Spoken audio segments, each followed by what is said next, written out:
দেশি শসা খুঁজি পাই না, এই জন্যে মনের দুঃখে ঢেঁড়স খাই। গাভীর মুখে দিলে ঘাস, দুধ পাবেন 12 মাস। ফাঁস করে যদি রাসেল ভাইপার বানায় তাহলে কি অবস্থা হবে? দৌড় দেবো। তোর দিবেন? হ্যাঁ, ঘাসে প্রোটিন আছে তো একেবারে আখের মতো। জি। এটা কি ঘাস? এটা হচ্ছে নেপিয়ার তাইওয়ান। তো এটা যদি কেউ নিতে চায় আপনার কাছে অ্যাভেলেবল পান? জি ইনশাল্লাহ আছে, অ্যাভেলেবল দিতে পারবো। আপনি সারা দেশে এটা? হ্যাঁ ইনশাল্লাহ।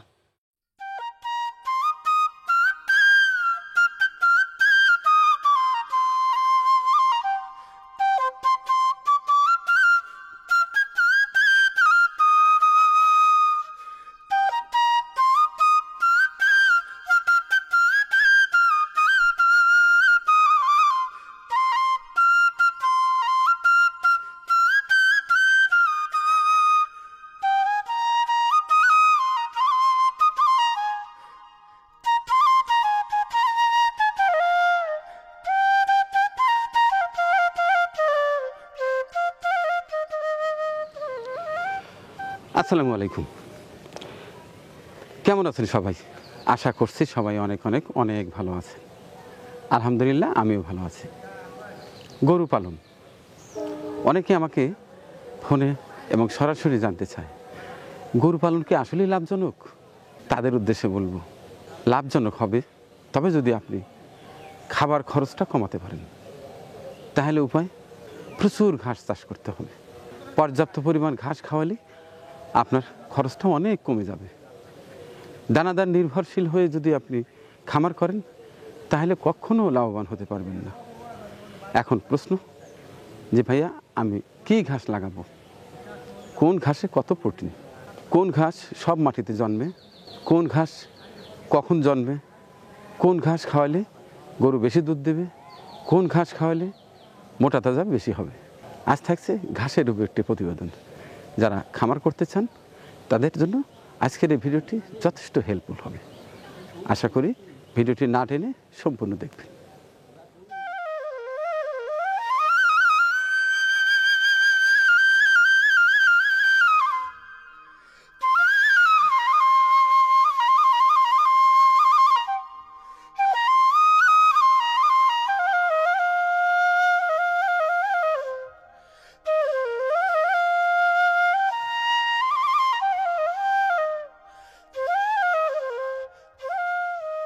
আচ্ছা ভাই কাটেন এগুলো, আজকে কাটেন। আজকে কিন্তু ঘাস অনেক যাবে, স্মার্ট নেপিয়ার অনেক যাবে। কাইটে মাইটে এগুলো ক্লিয়ার করেন, আবার বৃষ্টি হলে সমস্যা, বুঝলেন? আসসালামু আলাইকুম ভাইয়া। ওয়ালাইকুম আসসালাম। করিম ভাই কেমন আছেন? হ্যাঁ ইনশাল্লাহ, আল্লাহ খুব ভালো রাখছে। আল্লাহ ভালো রাখছে। জি আল্লাহ খুব ভালো রাখছে। ঘাস কাটাকাটি চলছে? হ্যাঁ ইনশাল্লাহ, এই যে আজকে স্মার্ট নেপিয়ার যাবে সাতক্ষীরা, আরো অনেক বিভিন্ন জেলায় যাবে। এটা স্মার্ট নেপিয়ার? হ্যাঁ এটা স্মার্ট নেপিয়ার, আজকে ডেলিভারি হবে। এই ঘাসের কাটিং তো বোধহয় বেশি হয় না? না, এটাতে একটা দুইটা এরকম কাটিং হয়, একটা দুইটা এরকম, এর বেশি কাটিং হয় না। হ্যাঁ, যে এখান থেকে আমরা কাটিং উৎপাদন করব। কয়টা কাটিং হয়? এই যে একটা, এখানে একটা, এখানে একটা, এই 7-8টা গিরা দেবো, আবার এখানে একটা, এই দুইটা কাটিং হবে। ছোট ছোট গিট? হ্যাঁ হ্যাঁ একদম ঘন ঘন। এই গাছটা হচ্ছে প্রোটিন আছে, প্রচুর পরিমাণ প্রোটিন। এটা কত প্রোটিন? এটা প্রোটিন আছে 18% প্রোটিন আছে। এটা আমি সর্বপ্রথম যখন আমদানি করি তখন আমি ভাবছিলাম 22-25% প্রোটিন হবে, কিন্তু যখন আমি বাগাবাড়ি বিএলআর পরীক্ষা করছি এটা সর্বোচ্চ 18% প্রোটিন পাচ্ছি, কিন্তু ছোট ঘাসে। আচ্ছা আচ্ছা আচ্ছা। কারণ এই ঘাসগুলো যদি ছোট থাকে তাহলে প্রোটিন বেশি থাকে, আর ঘাস যদি বড় হয়ে যায় তখন প্রোটিন মাত্রাটা কমে যায়। এখন তো খাওয়ানোর সম্পূর্ণ, এখন যে সাইজ আছে এখন এই ঘাসে 12% সলিড প্রোটিন আছে, 12%। যদি আরেকটু ছোট থাকে আরেকটু বেশি, আরেকটু ছোট থাকলে আরেকটু বেশি, এরকম। অর্থাৎ আপনি কাটিং এর জন্য এই গাছটা আরেকটু বড় করা হবে? হ্যাঁ হ্যাঁ, এটা হচ্ছে 3 মাস বয়স হয়েছে, মানে এটা 100% পরিপক্ক হয়েছে, কাটিং উপযোগী। আমরা লাগানোর পরে কতদিন পর থেকে এটা কাটা যাবে? এটা ধরেন প্রথম রোপণে 60 থেকে 70 দিন, একবার কাটা হয়ে গেলে পরে 40-50 দিনে ভালো ফলন পাওয়া যায়। কত বিঘা জমিতে ঘাসের চাষ? আমার স্মার্ট নেপিয়ার আরো বিভিন্ন জাতের ঘাস মিলিয়ে প্রায় 8 থেকে 10 বিঘার মতো আছে। 8 থেকে 10 বিঘা? 8 থেকে 10 বিঘা হবে। আচ্ছা, কি কি জাতের আছে?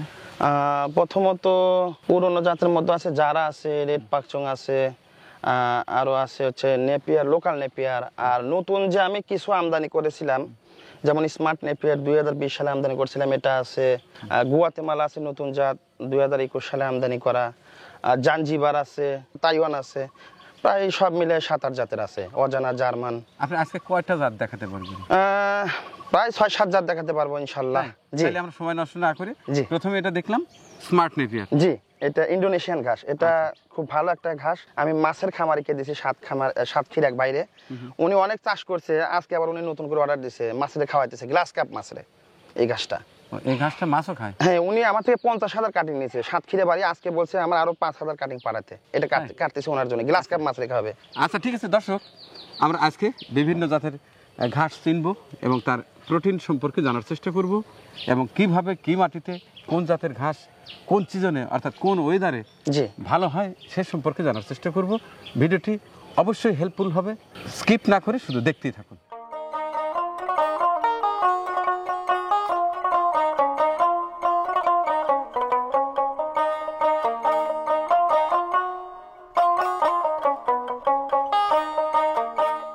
তো করিম ভাই, আপনি তো দেশের বাইরে ছিলেন, জি আমি যতটুকু জানি।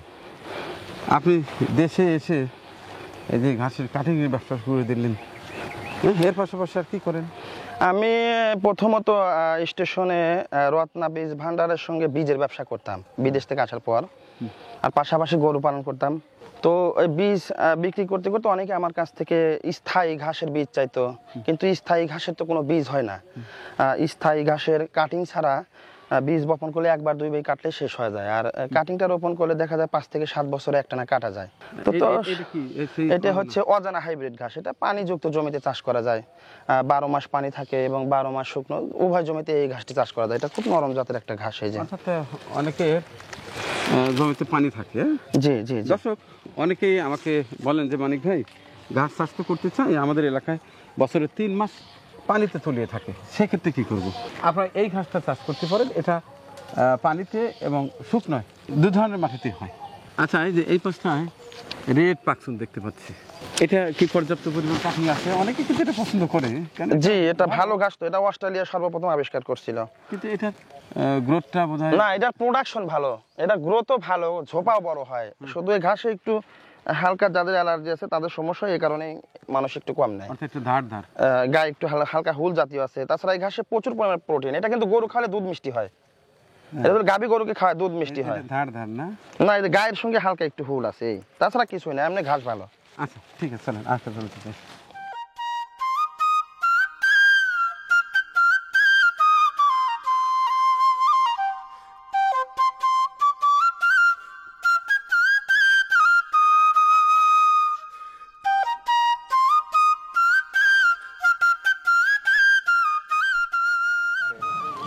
বিভিন্ন এলাকায় যাই, দেশি শসা খুঁজি পাই না, এই জন্যে মনের দুঃখে ঢেঁড়স খাই। এই সাইজ ঢেঁড়স অর্থাৎ ভেন্টি, সেই মজা। দর্শক, এই ঘাসটা চেনেন? এটাকে আমাদের এলাকায় বলি বিচ্ছরা, আপনার এলাকায় কি বলে জানি না।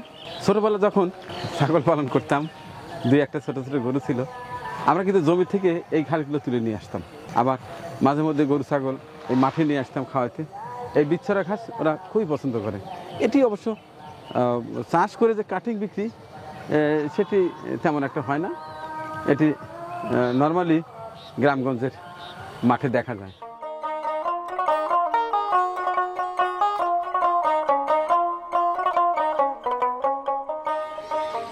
দর্শক, এর আগে দেখিয়েছি বিচ্ছরা অর্থাৎ সোনালী ঘাস, যেটা ফুল ফোটা, আর এই যে এটা এখনও তেমন ফুল ফোটেনি, গ্রামগঞ্জে এটি বেশ চাহিদা রয়েছে। আচ্ছা করিম ভাই, জি, এগুলো কি বীজ ছিটাতে হয়? হ্যাঁ, এটা একবার বীজ ছিটেলে 2-3 বার কাটা যায়। এটা এখন যে উপযোগী, ছাগল খুব ভালো খায়, আর একটু বড় হলে গরু খাওয়ানো যাবে। ছাগলের জন্য? জি। আচ্ছা, এই যে আমরা যে জমিতে হাঁটাচলা করছি, জি, ফাঁস করে যদি রাসেল ভাইপার বানায় তাহলে কি অবস্থা হবে? দৌড় দেবো। তোর দিবেন? হ্যাঁ। আমাদের এলাকায় তো বর্ষা না, আমার এলাকায় রাসেল পারবে নাই, এখন আর নাই। না না, আমাদের এলাকায় নাই এখন, মানে আগেও ছিল না, এখনো নাই। এটা কি ঘাস ভাই? এটা হচ্ছে তাইওয়ান ঘাস, নতুন আনা। তাইওয়ান? হ্যাঁ, এটা জায়ান্ট কিং নামেও পরিচিত, তবে ইংরেজিতে যদি ইউটিউব অথবা গুগলে নেপিয়ার তাইওয়ান হাইব্রিড লেগে সার্চ করে দেখতে পারবে। এটা এখন সবচেয়ে বেশি ফলনশীল আপডেট এটাই। এটা কি অবস্থা, রস টস আছে? হ্যাঁ, এটা তো প্রচুর রস, প্রচুর রস, এই গাছ, আর ঝোপা হয় বিশাল বড় বড়। আমি তো আবার, এটা হচ্ছে নেপিয়ার তাইওয়ান, প্রচুর রস। তাই? হ্যাঁ, প্রচুর রস, প্রোটিনও বেশি। প্রোটিন বেশি? জি, প্রোটিন বেশি। এতে 16.93% প্রোটিন আছে। হ্যাঁ 16.93%। রস কিরকম আছে? জি আমি খাই দিই। রস আছে জি ভালো, 26% ফ্লেভার আছে, প্রচুর রস। আখের মতো। জি আখের মতো। এটা ধরেন যখন আরেকটু বড় হবে, কাটিং উপযোগী হবে, গরমের সময় যারা আমাদের জমির ঘাস কাটে ওরা তো পানি খায় না, এই ঘাস পাকলে প্রচুর পরিমাণ মিষ্টি হয়, ওরা এই রসই খায়। তাহলে এটা কি নাম বললেন? ওইটা তাইওয়ান, আর এটা হচ্ছে জাঞ্জিবার। ঘাসগুলোর কি নাম আপনারা নিজেরাই দেন নাকি না, আমি বিশেষ করে এই ঘাসগুলো যে রাষ্ট্র থেকে আনি তখন ওই রাষ্ট্রের নামে চালাই। যেমন আমেরিকান গুয়াতেমালা, ওটা একটা সিটির নাম। মধ্য আমেরিকার গুয়াতেমালা একটা হচ্ছে সিটি, আর এই জাঞ্জিবার হচ্ছে দক্ষিণ আফ্রিকার তানজানিয়া একটা রাজ্য। আচ্ছা, তানজানিয়াতে এই জাঞ্জিবার। সংগ্রহ করলেন? এগুলো আমি বন্ধু বান্ধবের মাধ্যমে সংরক্ষণ করি। বাইরে থেকে সরাসরি নিয়ে আসেন? জি বাইরে থেকে, সরাসরি বাইরে থেকে নিয়ে এসে উৎপাদন করি এখানে, করে সারা বাংলাদেশের প্রান্তিক খামারদেরকে দেই।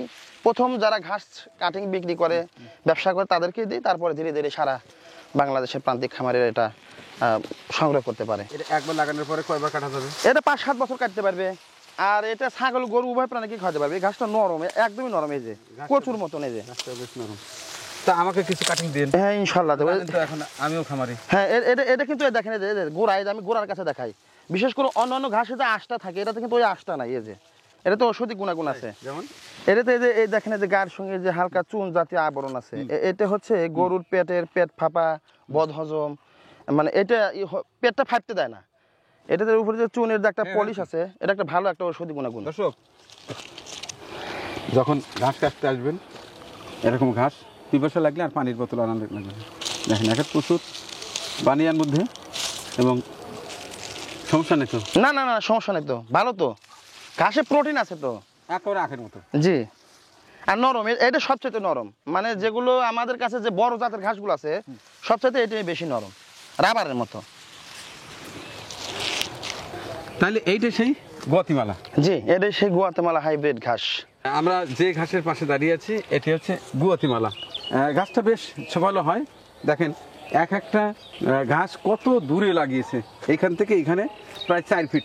জি, প্রায় 4 ফিট আছে। 4 ফিটই আছে না? জি, এটা করে কাটিং রোপণ করেছিলাম 4 ফিট দূরত্ব, কিন্তু এখন কিন্তু জায়গা একদম একদম পরিপূর্ণ, মানে ঢোকার মতন সিস্টেম নাই। ঢোকার মতো তাও অবস্থা তো আমরা পাতা কেটে দিয়েছিলাম, ওই যে এই দেখেন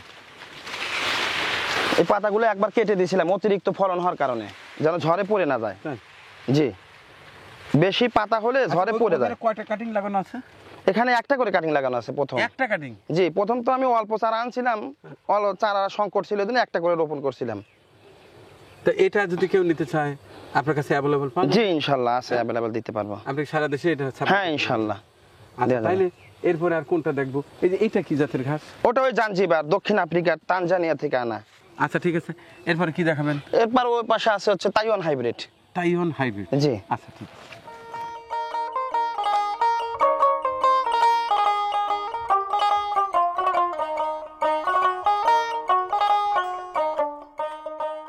করিম ভাই, জি এটা কি ঘাস? এটা হচ্ছে নেপিয়ার তাইওয়ান। তাইওয়ানের নেপিয়ার? তাইওয়ান হচ্ছে এটা জায়ান্ট কিং নামে পরিচিত, জায়ান্ট কিং ঘাসও বলা হয়। এটা আমি তাইওয়ান থেকে আমদানি করছি। এই দেখেন দুপাশে পাতা, এই দেখেন, এই যে এই দেখেন মাথায় দুপাশে পাতা, আর এটা আখের মতোই হয়। এটা কয়বার কাটা যায়?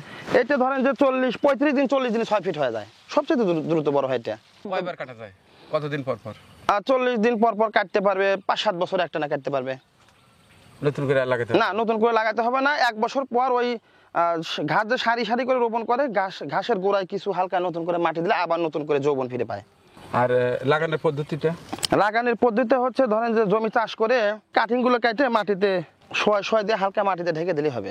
মাটিটা প্রস্তুত করতে কি ধরনের সার ব্যবহার করা উচিত? সার হচ্ছে ধরেন যে প্রতি শতাংশে 1 কেজি টিএসপি, 300 থেকে 400 গ্রাম পটাশিয়াম। আমরা শুধু এই দুটোই দিই, এই দুটো দিলে ভালো হয়। টিএসপির কাজ হচ্ছে ঘাসের কাটিং এর শিকড় বৃদ্ধি করা, আর পটাশিয়ামের কাজ হচ্ছে ঘাসটা শক্ত রাখা, কাটিংটা যেন পচে না যায় বৃষ্টিতে। আচ্ছা, একবার কাটার পরে নতুন করে আর কোনো সার দিতে হবে না? না, যতবার কাটবে ততবার সার দিতে হবে। প্রথম ঘাস কাটার 15 দিন পর ধরেন যে কিছু ইউরিয়া ডিএপি সার ব্যবহার করবে, তারপর আবার 15 দিন পর কিছু ইউরিয়া ডিএপি সার। সবচেয়ে ভালো হয় যে এর সাথে জৈব সার, গোবর। না, জৈব সার তো এর কোনো বিকল্প নাই, জৈব সার যত দিবে ততই ভালো। আচ্ছা ঠিক আছে করিম ভাই, আপনার কাছে সব ধরনের কাটিং আছে? জি ইনশাআল্লাহ, আমার কাছে কমন যে বিভিন্ন ঘাস জাতের। আছে সেটা হচ্ছে যারা? জি, যারা ঘাসও আছে ইনশাআল্লাহ। যারা নেপিয়ার? জি যারা আছে, নেপিয়ার আছে। আর তবে যারা চাইলে এটা একটু ভালো, একটু বেশি ভালো, 2-4 দিন আগে কাটা যায়। তাইওয়ান ঘাসটা। তার মানে সব ধরনের ঘাসের কাটিং আপনার কাছে পাওয়া জি যাবে? জি জি আচ্ছা, আছে। তো আপনার ফোন নাম্বারটা একটু মুখে বলে দেন। 01857604014 এই নম্বরে হোয়াটসঅ্যাপ ইমো আছে। আচ্ছা, আর গ্রামের নাম? গ্রামের নাম হচ্ছে ভট্টকাওয়াক। ভট্টকাওয়াক। হচ্ছে উল্লাপাড়া থানা, গ্রামের নাম ভট্টকাওয়াক, উল্লাপাড়া পৌরসভা 6 নম্বর ওয়ার্ড। 6 নম্বর ওয়ার্ড। জি আচ্ছা, ঠিক আছে, আপনাকে অনেক অনেক ধন্যবাদ। এই আপনার বোধহয় একটা ফেসবুক পেজ দেখলাম বোধহয়। জি, ঘাস টিভি বাংলা নামে ইউটিউব চ্যানেল আছে এবং ফেসবুক পেজও আছে ইনশাআল্লাহ। আচ্ছা, ঠিক আছে দর্শক, আজকে দেখানোর চেষ্টা করেছি কি সকল ঘাস চাষ করে লাভবান হওয়া যায়, কোন ঘাসের প্রোটিন ভালো এবং দ্রুতই বর্ধনশীল। আমরা যারা গরু লালন পালন করি, ঘাস ছাড়া কিন্তু গরু লালন পালন আসলে লাভবান হওয়ার কোনো প্রশ্নই আসে না, কারণ দানাদার খাবারের দাম প্রচুর। এই খামার সেক্টরে যদি লাভবান হতে চাই তাহলে আমাদের পর্যাপ্ত পরিমাণ ঘাস লাগাতে হবে। গাভীর মুখে দিলে ঘাস, দুধ পাবেন 12 মাস। জি এটা আমাদের মানতেই হবে। অনেকে বলে যে শুধু গাভীতেই ঘাস বেশি দরকার, না, গরু ছাগল যেটাই পালন করেন না কেন, সেটা পুরুষই হোক আর মহিলাই হোক, অর্থাৎ ষাঁড় হোক আর গাভী হোক, ঘাসের বিকল্প নেই। ঘাসের মধ্যে মহান সৃষ্টিকর্তা সমস্ত ভিটামিন দিয়ে রেখেছে। ঘাস বেশি দিলে হবে কি, ডাক্তারি খরচটা কম লাগবে, ওষুধের খরচটা কম লাগবে, গরু এমনিতেই তরতাজা হয়ে যাবে, লাভ হবেই, আমি এটা বিশ্বাস করি। যাই হোক, করিম ভাইকে ধন্যবাদ আমাকে সময় দেওয়ার জন্য। আমাদের সিরাজগঞ্জ উল্লাপাড়াতে যে এরকম একজন ঘাস চাষি আছে সেটি আমার জানা ছিল না। হঠাৎ আমি কালকে আমার বড় ভাই হালিম ভাই আমাকে বলল যে তুমি অনেক দূরে দূরে যাও, আমাদের উল্লাপাড়ায় কিন্তু 6 নম্বর ওয়ার্ডে ভট্টকাওয়াক গ্রামে করিম নামে একটা ছেলে দেশের বাইরে থেকে কিছু কাটিং নিয়ে এসে বেশ কিছু জাতের ঘাস লাগিয়েছে এবং কাটিং বিক্রি করছে। আমি বললাম বলেন কি, আমি তো জানি না। সকালবেলায় উঠে চলে আসছি, ভাই তার একটা ব্যবসা আছে, এর পাশাপাশি ওনাকে ফোন দিয়ে বাসায় আটকে রেখে আমি চলে আসছি। এসে আমাকে যথেষ্ট সময় দিলেন ভাই। জি, তা আপনাদের যাদের ঘাসের কাটিং দরকার, বিভিন্ন জাতের ঘাসের কাটিং, আমার মনে হয় ভাইয়ের সঙ্গে যোগাযোগ করতে পারেন, সঠিক সময় পৌঁছে দেবে, এটা আমি বিশ্বাস করি। জি ইনশাআল্লাহ। আর যেই ফোন দিক, যে কাটিংই দেন, আমার একটাই অনুরোধ থাকবে, কোনো ধরনের ক্লেম জানেন আমি না পাই। না, আমি চারা ইনশাআল্লাহ ভালো আমার এলাকার ভাই, জি জি, কোনো ধরনের যদি কোনো ধরনের বদনাম হয় সেটা কিন্তু আমার লাগবে। জি, আমি এগুলো আমদানি করে আইনে যদি আমি খামারিদেরকে ভালো চারাই যদি না দিতে পারি, তাহলে আমি এত কষ্ট করে পরিশ্রম করে বিদেশ থেকে আমদানি করে চাষ করে উৎপাদন করে আমার কি লাভ? আমি যদি ভালো চারাই দিতে না পারি, আমি যদি দেই তাহলে সবাই পাবে হাতে, বুঝবে যে আমি দেশের উপকার হবে, আর দেশের খামারির উপকারী হবে, দুধ বৃদ্ধি হবে, মাংস উৎপাদন বেশি হবে। ঠিক আছে, আপনাকে অনেক ধন্যবাদ। এই প্রচন্ড রোদের মধ্যে, গরমের মধ্যে আমাকে সময় দিলেন। জি, দেখা হবে আবার। ঠিক আছে ইনশাআল্লাহ, আচ্ছা, ভালো আল্লাহ থাকবেন, ধন্যবাদ, আসসালামু আলাইকুম। আমাদের পরিবেশনা আপনাদের ভালো লেগে থাকলে শেয়ার করে অন্যকে দেখার সুযোগ করে দিন। আরও নতুন নতুন ভিডিও পেতে চ্যানেলটি সাবস্ক্রাইব করে সঙ্গেই থাকুন।